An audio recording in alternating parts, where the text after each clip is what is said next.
1/5 от хората в света живеят в Китай и страната трябва да мисли за още енергия. В провинция Джадзян едно нововъведение променя нещата. Има един източник на енергия, която е не само възобновяема, но и е напълно надеждна. Това са приливите. Използването им бе изключително трудно досега. Това е един от най-големите приливни генератори на планетата.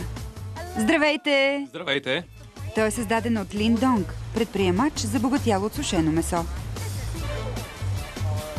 Но през последните 8 години той сменя сушеното телешко с зелена енергия. Първоначално смята да инвестира в вятърни ферми, но се убеждава, че може да добива повече енергия, ако сложи турбини под водата. Защо вода, а не вятър? Плътността на водата е около 1000 пъти по-висока от тази на въздуха. При въздуха 10 метра в секунда са много, но при водата 2 метра в секунда е много мощен поток. Силата на водата е много по-голяма. Причината за приливите е гравитационното притегляне на Луната и Слънцето върху земните океани.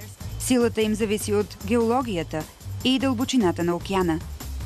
Най-силните приливи в Китай са при архипелага Джоушан. Стотици малки острови създават теснини, където океанът минава през тесни и плитки места. Господин Лин е поставил станцията си на едно такова място и е проектирал да генерира възможно най-много електричество. Обикновените приливни турбини генерират ток, когато водата мине през тях и завърти перките, но господин Лин залага на вертикални, цилиндрични турбини. Те са високи по 22 метра и използват цялата дълбочина на водата. Приливните течения се насочват от шлюзовете и така цялата им енергия се концентрира върху перките на турбините. Когато започне отливът, същото се случва в обратна посока. По този начин се генерира енергия и в двете посоки. Това засяга ли морските обитатели? Тази турбина работи много бавно. Много морски обитатели са по-бързи от нея. От това, което сме видели досега, не ги засягаме. Когато приливът е най-силен, турбините правят по един оборот на 6 секунди. Но предавките над повърхността въртят генератора с 380 оборота в минута и произвеждат 0,5 мегавата електричество. Всеки ден има по 2 прилива и 2 отлива. Водата е достатъчно, за да се генерира енергия между 16 и 18 часа, а господин Лин е убеден, че този източник на енергия ще съществува, докато имаме Луна и Слънце. Приливите ще ги има още 10 000, дори 100 милиона години. Господин Лин мисли дългосрочно. Модулният му дизайн позволява турбините да се махат лесно. За поддръжка, модернизация и добавяне на още. В момента работят 2 турбини, но има място за още. Да, в момента имаме 2.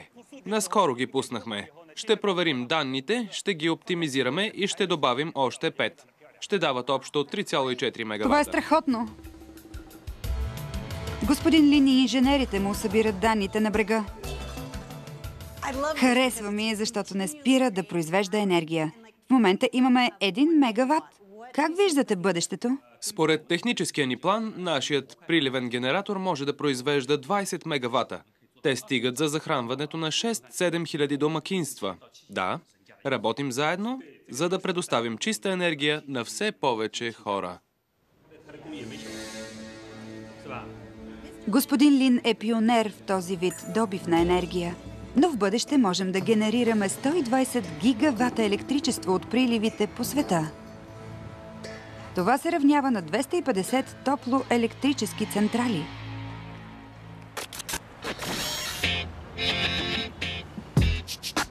Какво мислите за приливната енергия? Възхитен съм от това, че хората са толкова изобретателни.